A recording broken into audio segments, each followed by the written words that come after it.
Bethany Israel, wanita menikah yang sedang hamil anak pertama, makan malam dengan saudaranya dan tak pernah kembali.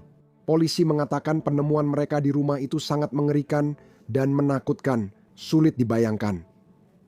Bukti langsung mengarah ke saudara Jack Ball. Awalnya kasus ini tampak akan segera selesai, namun kini akhirnya menjadi tidak pasti. Kami akan membahas detail, mengganggu, dan perkembangan hukum terbaru bersama pengacara Joe Richardson. Selamat datang di Sidebar, dipersembahkan Law and Crime. Saya Jesse Weber. Sekarang, sebentar saja. Ada sesuatu yang kami gunakan di Law and Crime yang menurut saya bisa sangat berguna untuk Anda.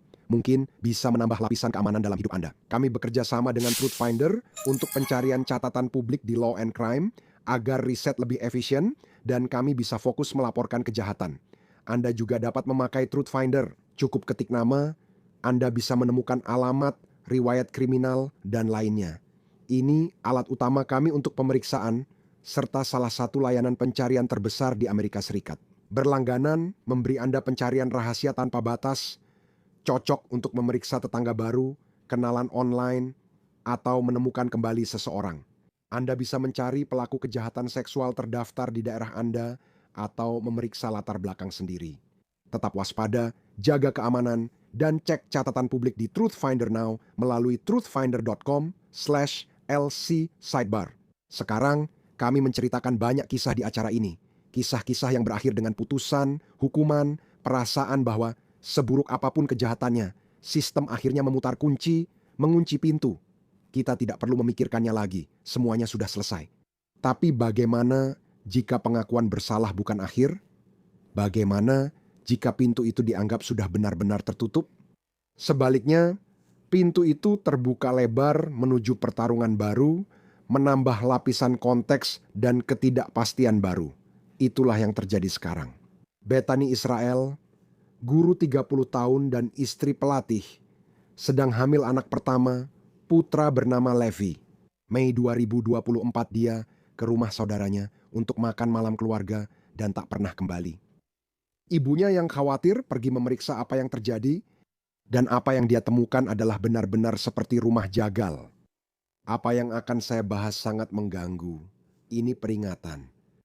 Laporan polisi menyebutkan ditemukannya gergaji berlumuran darah, kapak, dan potongan tubuh. Kemudian, dalam pencarian mereka, para penyelidik tampaknya menemukan jurnal yang membawa mereka langsung ke tersangka, saudara laki-lakinya sendiri, Jack Ball, dan juga ke kemungkinan motif, karena dalam jurnal itu, polisi mengklaim dia menulis, dia marah, dia hamil. Kemudian, tanggal 21 Januari, setelah dia ditangkap dan didakwa. Dan Jack Ball berdiri di ruang sidang Dakota County di Minnesota dan mengaku bersalah atas pembunuhan tingkat 1 yang direncanakan terhadap saudara perempuannya, Bethany, dan juga atas pembunuhan anak yang belum lahir. Jadi, pada dasarnya, keponakannya sendiri. Kamu mungkin mengira kasusnya sudah selesai dan keadilan telah ditegakkan, bukan? Tidak. Karena meski dia mengaku bersalah, pembelanya menyatakan dia tidak bertanggung jawab pidana. Meskipun dia mengaku, hukum tidak seharusnya menuntutnya atas pembunuhan ini. Jadi, ada pengakuan bersalah tapi juga klaim tak bertanggung jawab pidana. Bagaimana keduanya bisa benar? Apa yang terjadi selanjutnya? Saya langsung ke fakta mulai dari awal. Ini malam Kamis, 23 Mei 2024. Bethany Israel yang hamil 4 bulan pergi ke rumah saudaranya di Lakeville, Minnesota. Kata Kejaksaan Dakota County, dia ke sana untuk makan malam. Beberapa jam berlalu tanpa kabar, keluarganya khawatir dan mencoba menghubungi sekitar pukul 11 malam. Ibunya ke rumah Jack Ball, putranya, untuk memeriksa putrinya. Menurut dakwaan pidana, itulah yang terjadi. Selanjutnya, ibunya datang dan melihat Ball berlari keluar rumah. Ia masuk, melihat banyak darah, lalu menelepon. 911 polisi Lakeville segera merespons. Menurut dakwaan, apa yang mereka temukan di dalam sangat mengerikan. Di dapur terdapat genangan darah besar. Mereka menemukan gergaji, kapak, dan pisau besar penuh darah. Saat mereka bergerak di rumah, mereka melihat pisau di lantai ruang tamu dekat tangga, lalu menemukan beberapa bagian tubuh terpotong-potong. Saat kejadian, Polisi mendapat panggilan 9, satu lain dari warga di Rosemount, kota beberapa mil dari lokasi. Penelpon melaporkan seseorang tertangkap kamera bel pintu ring, meletakkan benda mirip bagian tubuh di depan pintu. Ternyata, Ball terlihat berlari menjauh. Polisi tampaknya berhasil menemukannya. Dia berlumuran darah, berada di lokasi yang berbeda, dan juga memiliki luka di leher yang diduga akibat perbuatannya sendiri. Lalu, berkas perkara menyebutkan kutipan berikut. Setelah mencari di area itu, polisi menemukan potongan tubuh yang diyakini milik korban pertama. Ini buruk dan memberatkan. Dia ditangkap tapi tidak dianggap bertanggung jawab pidana. Kenapa? Seperti kata jaksa wilayah, Ball quote mengajukan pembelaan gangguan jiwa dan akan diadili akhir Mei tahun ini. Pada 2026 negara bagian akan membahas pembelaan gangguan jiwa Ball. Itu yang perlu kita bahas. Kita akan membahas alasannya sebentar lagi dan saya ingin menjelaskan lebih lanjut tentang yang kita lihat di sini. Saya ingin menghadirkan pengacara hak sipil Joe Richardson. Joe, terima kasih atas waktunya. Terima kasih sudah meluangkan waktu untuk kembali ke sini di Sidebar. Senang selalu bertemu denganmu, Jesse. Saya tidak terkejut dia mengaku bersalah. Kalau kamu lihat dari banyaknya bukti yang mungkin ada tempat kejadian perkara, ada juga saksi yang melihat dia lari lewat kamera ring. Dia ditemukan dengan luka sendiri dan berdarah. Mereka lalu menemukan bagian tubuh saudara perempuannya di sekitar. Saya tidak tahu apa yang akan kamu lakukan sebagai pengacara pembela. Benar, kamu tahu maksud saya. Jadi, ya maksud saya dan surat-surat yang dia tulis, dan kamu tahu persis pada dasarnya ada catatan yang menunjukkan dengan jelas alasan dia melakukan apa yang dia lakukan antara rekaman film dan bukti nyata yang mereka temukan. Sesampainya di sana, mereka tahu apa dan bagaimana dia melakukannya, serta mengaitkannya dengan kejadian itu.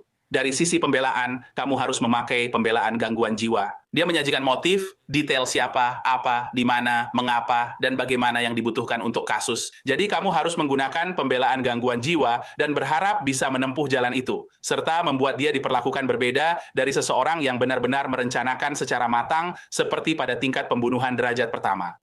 Atau mungkin kamu pilih derajat kedua karena tahu dia didakwa atas keduanya, baik derajat pertama maupun derajat kedua, dan secara teori, derajat kedua mungkin tidak membawa hukuman seberat itu. Bicaralah padaku tentang ini, di mana dia mengaku bersalah, tapi ini bukan akhir ceritanya. Jadi di sini, tepat di bawah negara bagian, kamu mengaku bersalah, tapi kamu juga bisa secara bersamaan mengatakan tidak. Kita membutuhkan persidangan untuk menentukan apakah dia bertanggung jawab secara pidana karena gangguan jiwa atau tidak. Benar? Jadi, dan omong-omong, untuk orang-orang di rumah yang tidak tahu tentang ini, jelaskan kepada kami bagaimana prosesnya. Maksudku, apakah aku memahaminya dengan benar? Ya, maksudku, kamu bisa mengaku bersalah karena gangguan jiwa. Dan jika pembelaan itu berhasil, maka kemungkinan kamu akan menghadapi situasi seperti komitmen sipil. Dan apa yang kamu sebut sebagai kasus terbaik, atau seperti yang sering mereka sebut, kamu sering mendengar istilah tidak bersalah karena alasan gangguan jiwa dan sebagainya. Jadi dalam situasi tertentu, dia bisa saja dikomitmenkan secara sipil untuk jangka waktu yang tidak ditentukan sampai dokter merasa dia sudah baik-baik saja. Untuk segera dibebaskan secara terbuka sesuai kesepakatan pengakuan bersalah. Saya tidak tahu bagaimana kelanjutannya dalam hal hukuman. Saya tidak tahu apakah dia benar-benar setuju untuk dipenjara seumur hidup. Namun hal itu tidak masuk akal, karena negara bagian tersebut tidak memberlakukan hukuman mati, dan hukuman terberatnya hanya penjara seumur hidup. Itu akan jadi hukuman wajib dalam situasi seperti ini. Selalu ada kemungkinan, jika seseorang dinyatakan sakit jiwa dan tak bertanggung jawab pidana, mereka akan dikirim ke fasilitas kesehatan jiwa. Mereka bisa dibebaskan kembali ke masyarakat. Ya, mereka memang bisa.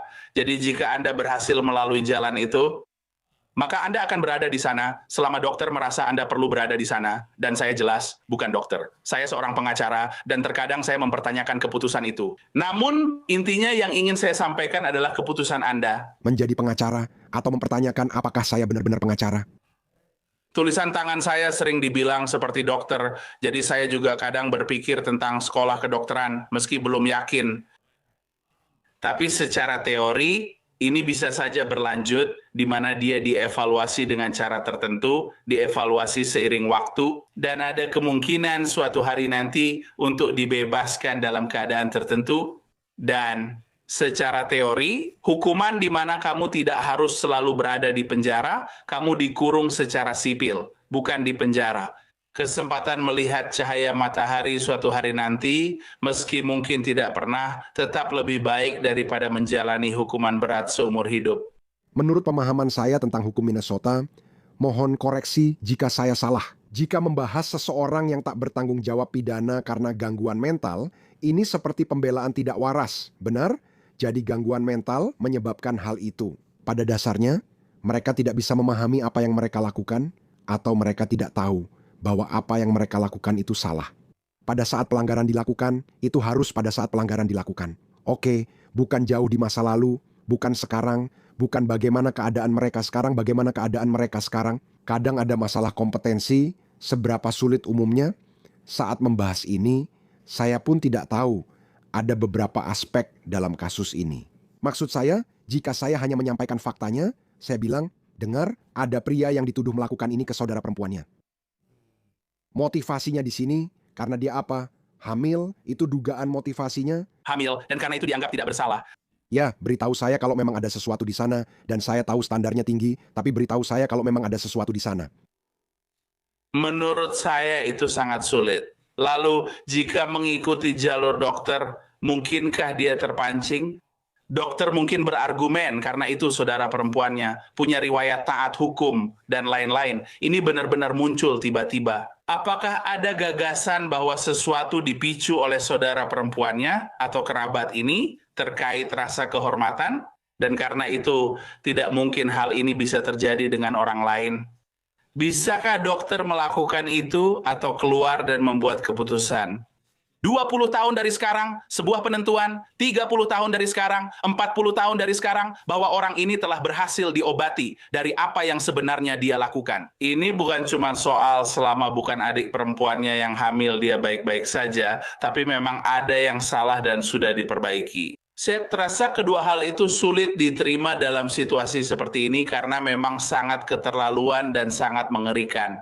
Jika dia mengaku bersalah, dia harus menerima akibatnya. Mengaku bersalah tidak seburuk hukuman terburuk, namun juga tidak sebaik jika dia berhasil membela diri dengan gangguan mental di persidangan. Jadi itu ada di tengah kemungkinan yang bisa terjadi. Terkadang di Minnesota, Anda bisa dinyatakan bersalah di persidangan, namun juga dianggap mengalami gangguan jiwa. Dan oleh karena itu Anda benar-benar mendapatkan perawatan saat Anda di penjara. Anda tidak dikirim ke rumah sakit jiwa, tetapi Anda benar-benar mendapatkan perawatan saat Anda di penjara. Benar? Itu jelas berbeda. Saya juga akan bicara soal dia yang diduga kabur. Itu menunjukkan Anda tahu tindakan Anda salah. Ada kejahatan yang saya liput, di mana orang waras tak mungkin melakukannya. Tapi itu bukan standar kan? Saya rasa kita bisa lihat. Jika saya beri Anda 100 kasus pembunuhan brutal dan ada yang mendiagnosisnya, pasti akan ada yang bilang pelaku menderita ini atau itu. Mungkin Anda benar, mereka mengalami gangguan mental, tapi harus ada tingkat yang lebih tinggi. Anda tidak tahu apa yang Anda lakukan, bahkan tidak tahu apakah itu benar atau salah secara hukum. Bebannya tinggi karena standarnya juga tinggi, sebab semua orang akan berargumen seperti itu dan bisa saja tak dipenjara. Untuk memahami apa yang dihadapi pembela dan yang akan diserang jaksa penuntut, saya harus memaparkan rincian spesifik dan mengerikan dalam gugatan pidana asli. Ini bukan hanya soal jurnal, karena gugatan itu menggambarkan adegan kekerasan ekstrem dan terencana. Saya ingin tahu apa yang polisi temukan di rumah, seperti disebut dalam gugatan. Petugas masuk rumah dan melihat genangan darah besar di lantai dapur, bawah wastafel, serta lemari wastafel. Mereka juga melihat kapak gergaji dan pisau-pisau besar berlumuran darah. Saat melintasi rumah, mereka melihat pisau di lantai ruang tamu dekat tangga ke lantai 2. Saat melanjutkan pencarian, mereka menemukan potongan tubuh yang diyakini milik korban pertama. Joe, saya tidak bermaksud terdengar menyeramkan, tapi jika kamu bicara soal pemotongan tubuh dan menyebut alat tertentu, ini mungkin butuh waktu dan bukan hanya satu peristiwa atau tindakan. Apakah itu akan cenderung membantu pembelaan kesehatan mental atau justru meniadakannya? Saya memang bertanya-tanya apakah ini memakan waktu. Apakah sulit berargumen?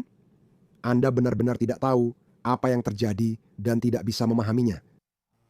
Namun, jika memang sangat mengerikan dan sulit dipercaya, saya tidak tahu. Saya jadi bertanya-tanya tentang waktu dan kejadian itu, juga alat yang digunakan. Bagaimana menurut Anda? Saya rasa kita kembali berada di posisi dua orang duduk di sisi meja yang berlawanan. Seseorang berpendapat dunia datar, lainnya bilang bulat, dan tak ada yang dituntut malpraktik. Jadi, tiap pihak pasti punya cara berargumen. Menurut saya, semua pertimbangan, perencanaan, dan bolak-balik ini tidak akan membantu dia. Kita sudah punya semuanya. Ini saat dia datang untuk makan malam. Apakah dia mengundangnya untuk makan malam? Dan seterusnya. Apakah semua ini memang bagian dari rencananya? Menurut saya, makin sering kejadian seperti ini, makin jelas metodenya. Kamu tahu, butuh sifat negatif untuk ingin membunuh seseorang, kan? Jadi maksudnya kita sedang berdebat apakah seseorang gila atau tidak karena membunuh seseorang. Kalau kamu datang ke saya Jesse dan bilang saya akan membunuh seseorang hari ini, apa hal pertama yang akan saya katakan? Saya akan bilang, bro, kamu gila, kamu nggak bisa melakukan itu. Jadi semuanya itu relatif. Seluruh gagasan bahwa seseorang itu tidak waras, cukup gila untuk membunuh seseorang. Dan bukan gila secara medis atau psikologis, hanya cukup berani melakukan hal ini. Fakta bahwa mereka bertindak sangat metodis tidak serta-merta membuat mereka dianggap klinis gila dan harus dirawat secara sipil. Orang ini kalap. Ini seharusnya pembunuhan derajat pertama, bukan derajat kedua. Bagaimanapun, hal ini tidak membebaskan mereka, dan fakta serta detail ini tidak membantu saat ini. Pengaduan itu juga merinci apa yang dikatakan penyelidik bahwa mereka temukan. Itu berbicara tentang motif yang sudah kita bicarakan, dan diduga tertulis dengan tulisan tangannya sendiri, demikian tertulis. Terdakwa menulis bahwa dia marah, korban salah satunya hamil, tidak lagi polos. Kutipan, tidak lagi polos Joe. Bagaimana hal ini memengaruhi analisisnya? Saya rasa itu sama sekali tidak membantunya, karena sebagian besar waktu ketika saya menjadi juri dan menangani sebuah kasus, saya menangani kasus pembunuhan. Banyak yurisdiksi. Motif memang tidak selalu diperlukan, tapi sangat membantu menyatukan dan menempatkan potongan pada tempatnya. Pihak pembela tentu akan berargumen lain. Saya kira mereka akan menambah peristiwa pemicu saat di sana. Benar, saat makan malam untuk menciptakan kemungkinan derajat kedua atau gangguan mental. Tapi gagasan bahwa dia memberitahu kita alasan, dia akan melakukan apa yang akan dia lakukan. Menurut saya, hal itu menunjukkan rencana dan pertimbangan, bukan gangguan mental seperti yang dipikirkan pembela. Dia juga akan menghadapi masalah serupa karena sudah menjelaskan tindakannya. Ngomong-ngomong, ini pertarungan para ahli. Ahli pembela, ahli kesehatan jiwa, jaksa penuntut, dan ahli kesehatan jiwa. Mereka memeriksa dan membuat kesimpulan masing-masing. Banyak orang pasti bertanya, bagaimana menemukan orang yang setuju dengan posisi Anda? Terlihat mencurigakan, bukan? Apa Anda memasang iklan? Hei, kami ingin membebaskan orang ini karena alasan gangguan jiwa. Ada yang mau memeriksa ini? Bagaimana Anda menemukan ahli yang bisa membantu kasus Anda?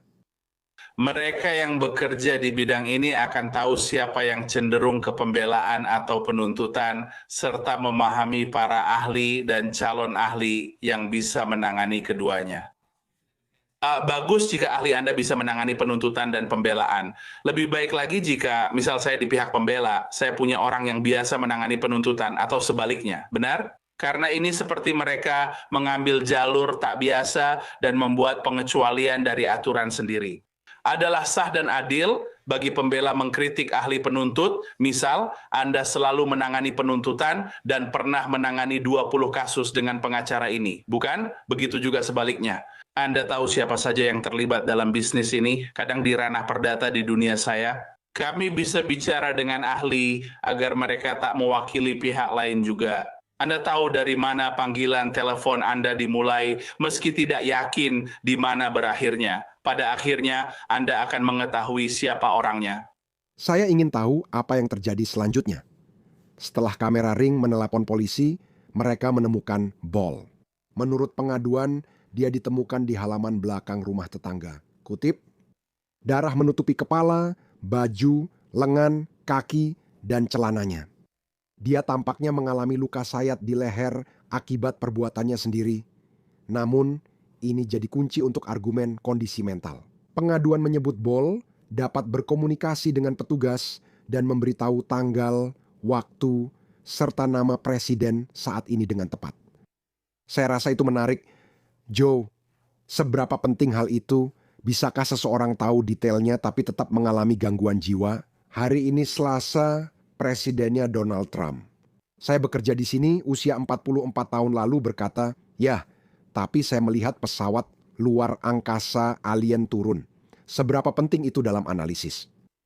Ya, menurut saya itu penting, tapi juga tidak terlalu. Maksud saya, jika seseorang memutuskan untuk bermain-main dengan penyakit mental ini, mereka juga bisa saja mengatakan bahwa mereka pikir presiden itu adalah Jimmy Carter. Dan tidak ada yang menghalangi mereka untuk mengatakan itu, kan?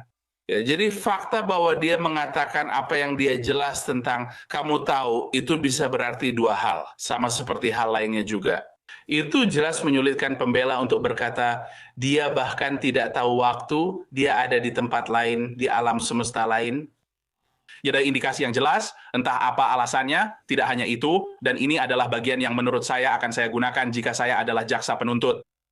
Bukan hanya dia jelas tentang hari, waktu, tempat, di mana dia berada, tapi dia juga tidak masalah untuk menjelaskannya dengan jelas. Jadi inilah orang yang berkata, lihat, saya benar-benar marah, saya benar-benar kesal. Itu terlihat jelas dari apa yang dia tulis dan sebagainya. Dan dia tidak ragu-ragu memberitahu mereka bahwa dia benar-benar sadar dengan apa yang sedang terjadi. Dia memahami sekelilingnya, dia tahu hari dan waktu di mana dia berada, dan sebagainya.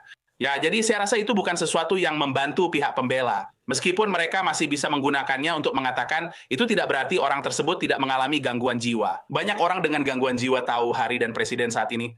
Bagaimana dengan luka yang tampak akibat diri sendiri? Seperti banyak orang yang membunuh, lalu mencoba bunuh diri, menurut saya ini tetap dua sisi mata uang.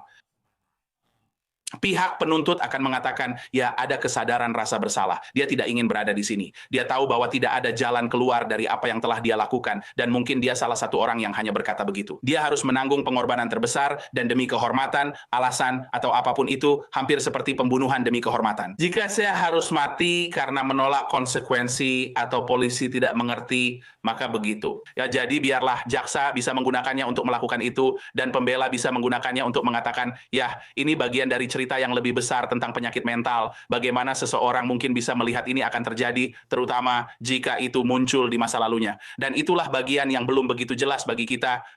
Abaikan legalitas. Jika kasus ini lanjut ke persidangan lain meski dia mengaku bersalah, menurut Anda, bagaimana dampaknya bagi keluarga? Apa beban emosional pada fase berikutnya bagi keluarga yang sudah mengalami banyak hal dengan kasus ini? Kira ini seperti pukulan ganda, karena satu anggota keluarga membunuh yang lain. Ya, itu sudah sangat berat, dan saya pernah mengalaminya sebelumnya.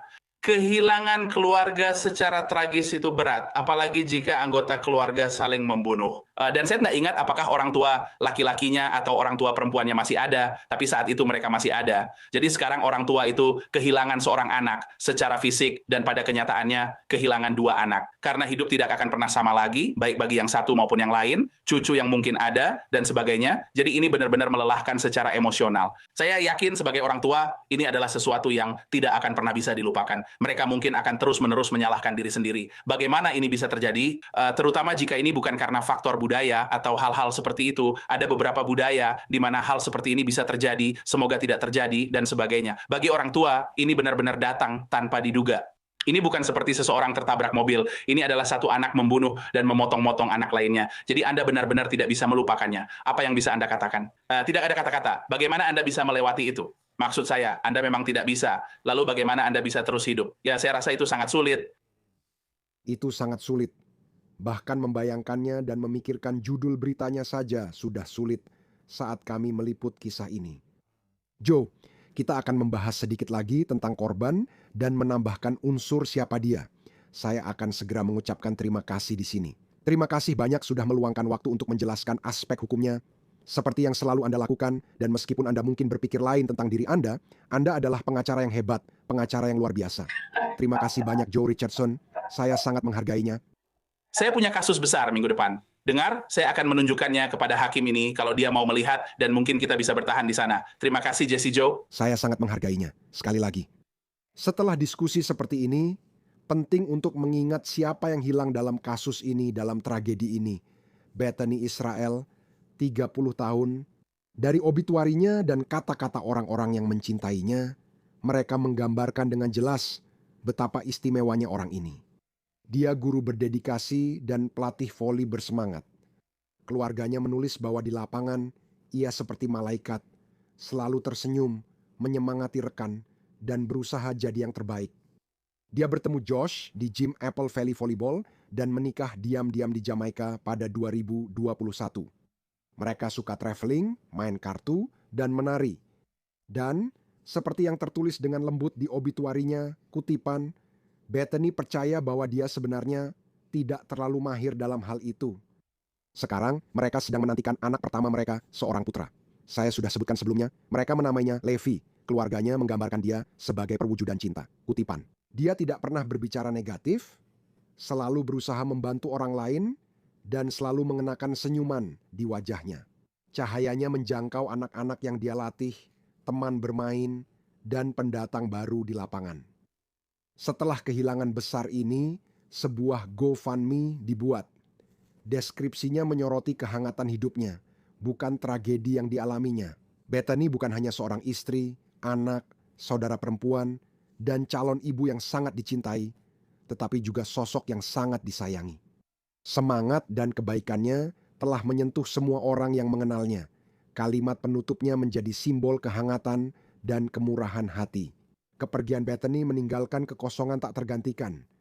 Dan itu saja yang bisa kami sampaikan untuk Anda saat ini di Sidebar. Terima kasih banyak kepada semua yang telah bergabung bersama kami. Dan seperti biasa, jangan lupa berlangganan di YouTube, Apple Podcast, Spotify, atau dimanapun Anda mendengarkan podcast. Kami juga hadir di National Broadcasting Company Peacock.